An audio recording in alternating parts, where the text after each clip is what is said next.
Pensar en público es pensar las humanidades, las artes y las ciencias sociales saliendo del aula y entrando al debate ciudadano. Acá posicionamos investigación, conversando con quienes producen el conocimiento y lo enlazamos con las necesidades de la región. Pensar en público también es pensar con datos, con territorio y con la voz de quienes lo habitan. Disfruta de un diálogo atingente a los desafíos del presente en la 95.9 de la frecuencia modulada. Radio Universidad de Tarapacá y el proyecto Jaima Conocimientos 2030 presentan Pensar en Público. Conducen Mauricio Ramírez y Stephanie Carrasco. Bienvenidas, bienvenidos al capítulo número 11 del programa Pensar en Público. Esta es una iniciativa del proyecto Jaima Conocimientos 2030 de la Alianza Universitaria Estratégica entre la Universidad de Tarapacá y la Pontificia Universidad Católica.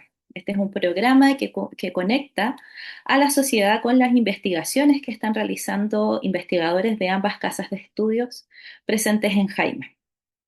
Mi nombre es Stephanie Carrasco y también me acompaña el académico doctor Mauricio Ramírez, quien nos va a comentar cuál va a ser el tema que vamos a conversar el día de hoy. Gracias, Stephanie. Muy buenos días.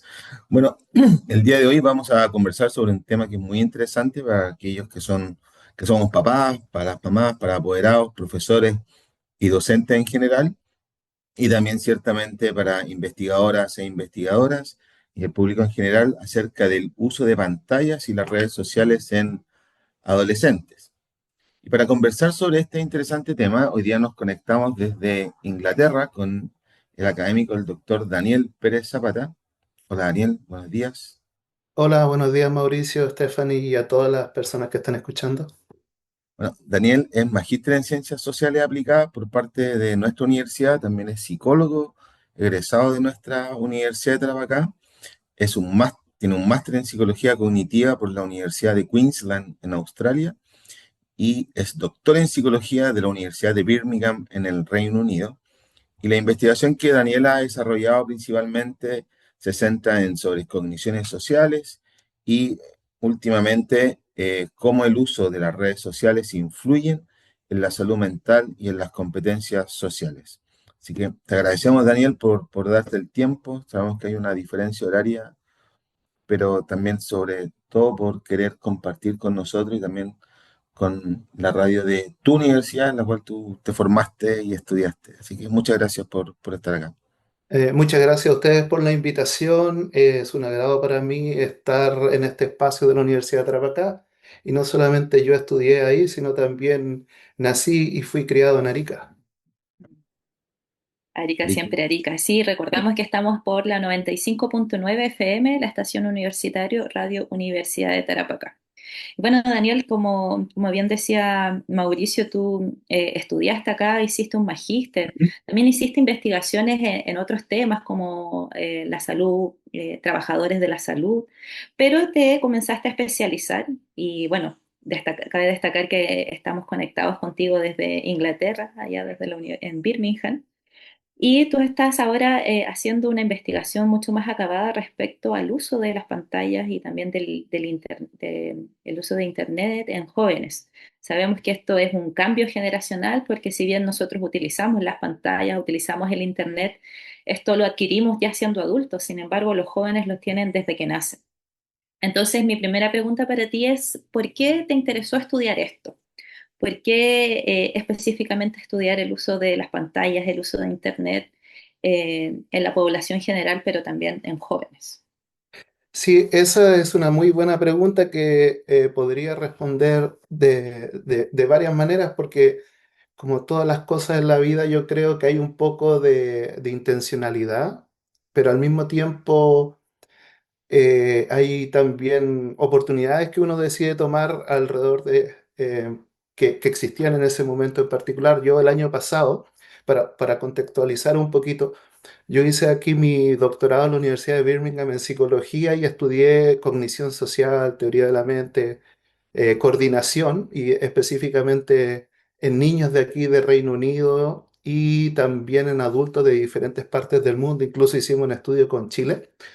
Entonces, ya tenía esta experiencia y este interés de investigar cuáles son las habilidades cognitivas que permiten a las personas, a los adolescentes, em, ser eficaces en entornos sociales, tener habilidades sociales efectivas, poder mantener una conversación y todas estas cosas están relacionadas, entre otras cosas, con la salud mental y el bienestar de los adolescentes. Entonces, el año pasado justamente estaba terminando mi segundo postdoctorado, terminaba en octubre del año pasado y bueno, aquí hay que planificar un poco las cosas, entonces empecé a buscar trabajo ya desde marzo de 2025 y también se abrieron posibilidades para postular a fondos de investigación.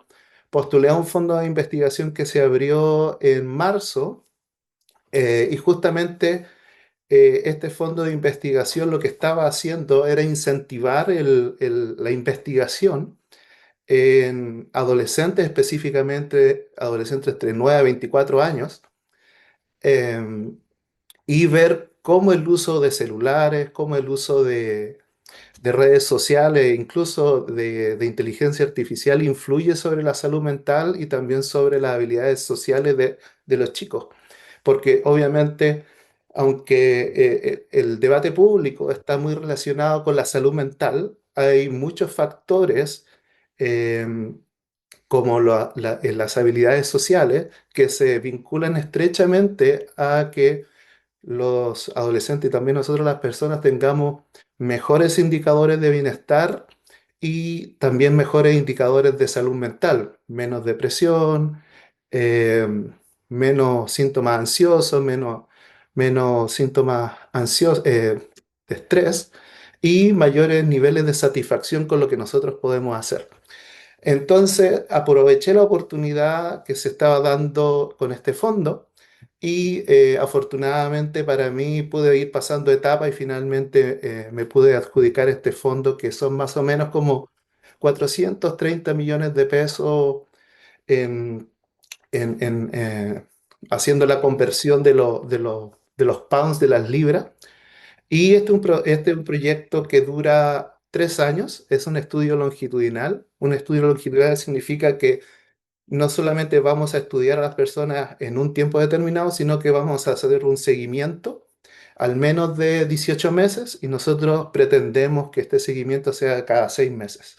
Entonces, de ese modo uno de los objetivos de la investigación longitudinal es saber cuáles son los factores en el uso de redes sociales, por ejemplo, que influyen en el desarrollo de las habilidades sociales en niños de entre 11 a 14 años más o menos aquí en el Reino Unido.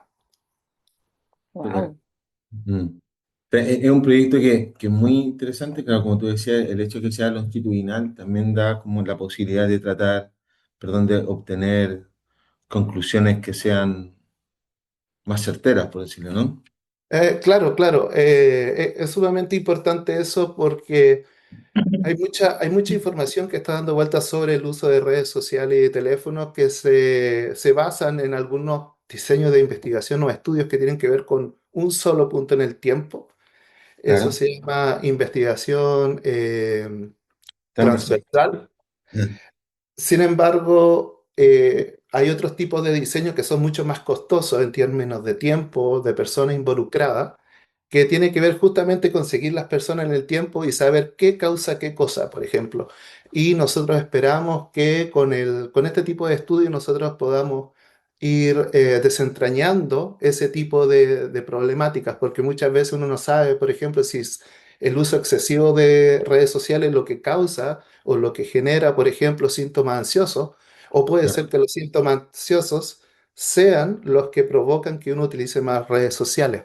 Mm. Entonces, a través de este tipo de estudios, lo que nos permite ir afinando ese tipo de preguntas de investigación y al mismo tiempo tener esos resultados no solamente nos sirve a nosotros como insumo, yo digo nosotros como investigadores de la academia, sino también generar estrategias para padres, madres, profesores, directores y todas las personas que estén involucradas en este ecosistema, porque son bastantes en realidad, para los políticos, Eh, y bueno, para Claro, muchas personas. sí. Claro, a partir de estos estudios se pueden generar políticas públicas. De hecho, ya acá en Chile se está hablando un poco de eso y bueno, a nivel mundial de si es efectivo o no restringir el uso de pantallas en menores de edad. Este proyecto que tú estás desarrollando se llama Mentes Digitales, ¿cierto? Sí, sí, sí. Mentes Digitales. Cuéntanos un poco de las características de este proyecto, cuántas personas con cuántas personas van a conversar, cuáles han sido los principales hallazgos o cuáles son como las hipótesis que tienen en torno Eh, a eh, este eh, proyecto. en esta primera instancia nosotros estamos en la parte de ejecución, entonces nosotros vamos a empezar con la de toma de datos, vamos a ir a recopilar o levantar información ahora en octubre, noviembre de este año. Entonces ahora estamos en la etapa de contratar personas, ayudantes de investigación, empezar a instalar todos los tipos de tareas en computadores, contactándome con colegios. Y por ejemplo, aquí hay ciertas diferencias con el inicio del año académico que hay en Chile. En Chile todo ocurre desde marzo hasta diciembre y aquí el año académico empieza desde septiembre a julio. Entonces, nosotros estamos justamente en una etapa de vacaciones y voy a empezar a retomar los contactos con la escuela ya en 2, 3 semanas más. Y lo que vamos a hacer es estudiar chicos y chicas de 11 años más o menos y nosotros pretendemos estudiar al menos unas 550 adolescentes. Bastante. Es un número bastante alto, seguramente vamos a tener que llegar a unos 600, 650 personas porque una de las características de los estudios longitudinales es que en la medida que va pasando el tiempo, uno naturalmente va perdiendo participantes porque no fueron a la escuela, porque estaban enfermos, porque se cambiaron de colegio y cosas por el estilo. Entonces siempre tenemos que ir tratando de, de- de- de- de obtener una muestra un poquito más grande. Y en realidad nuestra hipótesis acerca de este estudio, estamos bastante abiertos a lo que existe, a las posibles preguntas, a las posibles respuestas, porque se ha estudiado mucho con respecto a la salud mental y hay mucho menos que se ha estudiado con respecto al desarrollo de habilidades sociales. Y justamente los resultados y los hallazgos que hay disponibles en salud mental también son un poco mixtos. No es que todos los resultados apunten hacia un solo lugar y decir, por ejemplo, que el uso de redes sociales causa o provoque problemas de salud mental. Hay estudios que no han encontrado ningún tipo de relación y hay otros estudios que han encontrado incluso una relación positiva. Entonces nosotros como investigadores académicos tenemos que hacernos cargo de ese tipo de hallazgos y no solamente escoger el tipo de hallazgos que a nosotros nos conviene para reafirmar una hipótesis previa, sino que tenemos Claro. que examinar críticamente todos estos diferentes resultados para ver qué es lo que está pasando. Sí. Ahí te pediría una aclaración porque puede que se pueda malinterpretar cuando mencionas que hay estudios que no han encontrado nada y hay estudios que han encontrado una relación positiva. Entonces, es como para poder explicar un poco, para quienes nos escuchan, ¿a qué te refieres con esa relación positiva? Sí, esa relación positiva, básicamente cuando nosotros hacemos los estudios es que si el nivel de, por ejemplo, el número de horas que pasa una persona utilizando su teléfono o estando en redes sociales va hacia arriba, uno aumenta los niveles de, por ejemplo, ansiedad. Eso es lo que Claro. uno llama una relación positiva. Sí. Una relación negativa sería a mayor uso, número de horas, menor niveles de ansiedad, por ejemplo. Y cuando Y en este, hablamos, disculpa, ay, perdón, y en este caso la relación es positiva, es decir, que el mayor uso provoca mayor ansiedad. En este caso en realidad hay el cuerpo de evidencia y hallazgo que existe en general sobre esto es más bien mixto. Es Mm, decir, hay algunos estudios que muestran que a mayor uso, mayor ansiedad, y hay otros estudios que muestran que mayor uso, menos ansiedad. Entonces, cuando hablaba hace un momento sobre estas cosas, es que cuando uno se pone a investigar este tipo de temas, uno tiene que ser más o menos lo menos sesgado posible y lo más responsable con los datos, porque Uno podría decir, supongamos que yo tengo la idea que las redes sociales provocan mayores síntomas depresivos en los niños, por ejemplo, o los adolescentes. Pero en realidad nosotros en este momento como grupo de investigación estamos bastante abiertos a aceptar también los resultados que nosotros encontremos.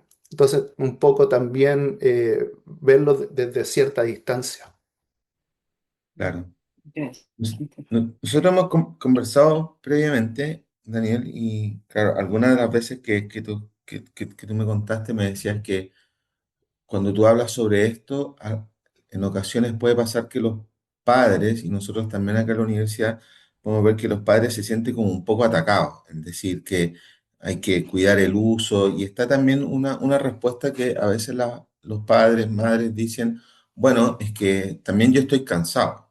Entonces, una buena forma es decirle al hijo, o no sé si buena forma, pero decir, ya toma, ve el teléfono y yo quiero descansar un ratito que también las jornadas laborales a veces son extensas y puede provocar ese tipo de conductas, ¿no? Pero en base a lo que tú has leído, a lo que has estudiado, ¿tú podrías entregar alguna recomendación a las familias o a los profesores acerca de el uso de la pantalla en jóvenes y también en las infancias? Sí, es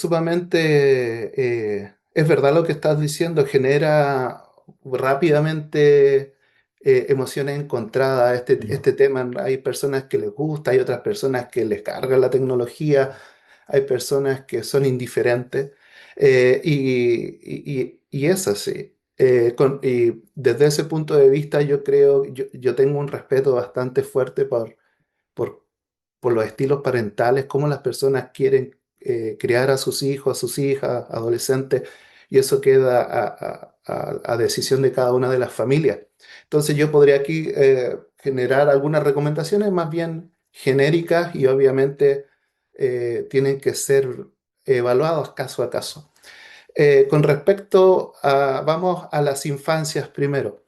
Eh, es sumamente interesante el debate porque cuando uno se pone a estudiar cada vez más estas cosas, los hallazgos que existen al respecto, no hay estudios sólidos que digan que no hay que exponerlos a las redes sociales o al teléfono, por ejemplo, para menores de 5 años.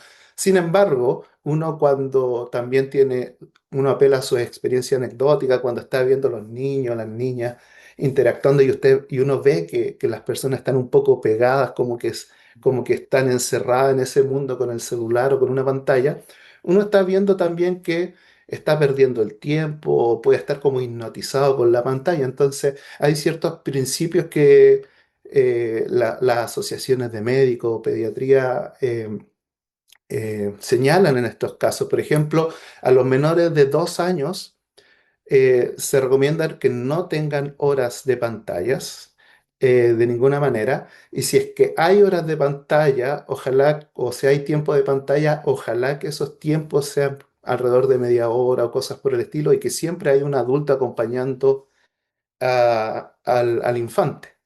Entre niños de 2 a 5 años se recomienda máximo 1 hora al día y siempre con una persona al lado, ¿no? Estas son las recomendaciones más bien ideales, ¿cierto? Sí, Porque uno sabe como tú planteabas al principio la pregunta, esto no es lo que sucede realmente porque a veces uno está cansado después de haber trabajado 8 o 9 horas y a veces uno le da el celular para que esté quieto, tranquilo. Entonces, eh, ahí uno tiene que ir viendo, ajustando las cosas como se van dando en cada caso.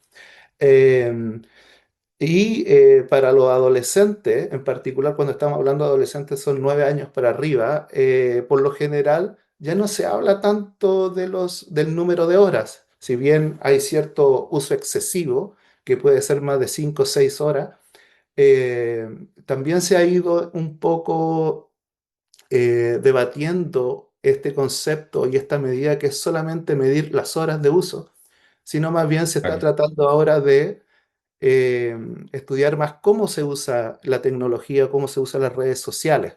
Entonces, no es lo mismo, por ejemplo, usar un teléfono media hora o una hora para tener una conversación, una videollamada con un familiar que está lejos, vive en otra ciudad o que vive en la misma ciudad, pero no se puede mover tan fácilmente, que estar viendo TikTok o algunos videos Claro, sí, que son más bien que no aportan mucho. Ujú. Entonces, el llamado ahí es que la tecnología o las redes sociales tienen que ser utilizado de forma beneficiosa, porque pueden haber beneficios también como pueden haber daños. A los jóvenes y a los adolescentes también pueden conectarse a través de redes sociales, mantener amistades, compartir intereses, aprender algún tipo de habilidad, algún tipo de instrumento musical o otra cosa, y eso está disponible, por ejemplo, también en YouTube o en TikTok o en Instagram. Entonces, más que decir que no hay que los jóvenes no utilicen las redes sociales, tiene que ver con un uso más bien intencionado de las redes sociales o de Internet o de, por ejemplo, la inteligencia artificial. Mm. claro, Sí. claro, Es un tema bien extenso de analizar y qué bueno que una persona que es de Arica, un ariqueño, quien estudió en la Universidad de Tarapacá, esté sentando las bases que van a servir para todo el mundo. Esta investigación, como bien dices, todavía no hay como datos así bien científicos y contundentes y eso es lo que está haciendo. Yo quería consultar también. Me llamó la atención la cantidad de financiamiento que pudiste Ujú. recibir a través de este proyecto Mentes Brillantes y quería consultarte un poco cómo fue este proceso de postular y obtener este financiamiento internacional. Entiendo que tiene que ver con una fundación que está allá, que se llama Familia UO. Sí, sí, en realidad em, aquí en Reino Unido los cuerpos que financian investigación tienen que ver con cuerpos ligados al Estado. En Chile sería como ANID, la Agencia Nacional de Investigación y Desarrollo. Aquí también hay agencias estatales que hacen eso. Y esto en particular es una fundación que se llama la Huo Family Foundation, la fundación de la familia Huo. Y ellos son una organización de caridad que en el fondo financia ciencia, artes y educación. Y el año pasado fue la primera vez que lanzó este fondo a nivel no internacional, porque solamente dos países podían postular, universidades de Reino Unido y universidades de Estados Unidos. Entonces, eh, estos fondos en general son más o menos competitivos, son bien competitivos en realidad.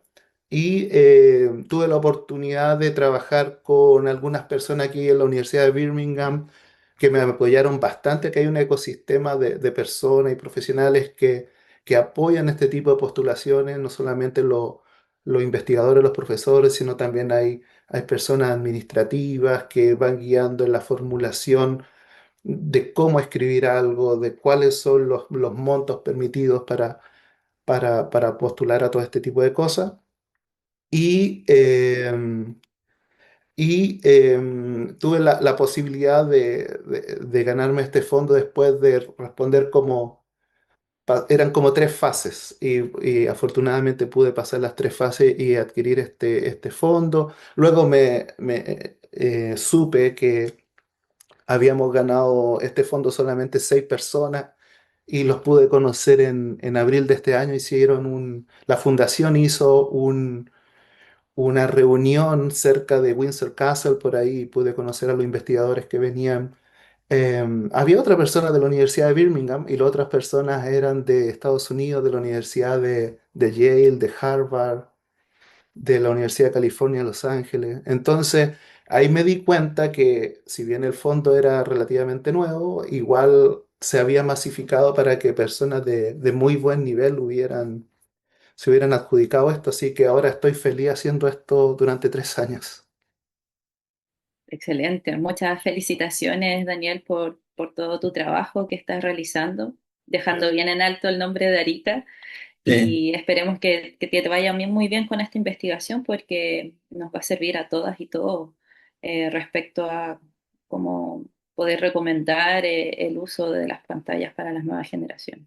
Sí, claro, claro. gracias por eso. Y obviamente todavía no tengo eh, la información del estudio porque no lo hemos empezado. Empezamos ahora en noviembre, pero cuando ya tengamos algo un poquito más consolidado, feliz de volver a participar acá en abril o mayo del próximo año para decir en qué va. Claro. Excelente.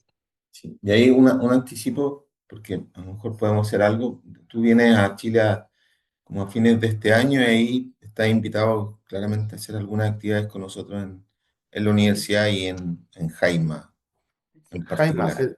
absolutamente muy feliz de participar en las actividades de Jaima y también aquí en la radio, así que eh, Súper. feliz. Claro, Bueno, sí, el tema es súper amplio porque, claro, se quedan más preguntas, como por ejemplo, Australia hizo una legislación que prohíbe el uso de estas redes para los adolescentes. El Reino Unido ya va a promulgar una ley en marzo próximo. Y, claro, y como decía Stephanie hace un momento, en Chile existe la iniciativa de poder restringir el uso de pantalla y quizás este estudio, lo más probable es que nos diga si la restricción puede ser la vía de poder mejorar esto. En Australia pareciera ser que no fue tan así, ¿no? Sí, es sumamente importante eso porque uno puede ver las estrategias para abordar este tema desde diferentes niveles.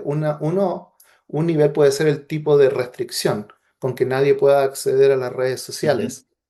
Eh, en Australia fue el primer país del mundo en ejecutar esto y ya llevan un poquito más de 6 meses en implementación de la política pública y en realidad los resultados no han sido tan alentadores como ellos hubieran esperado, porque los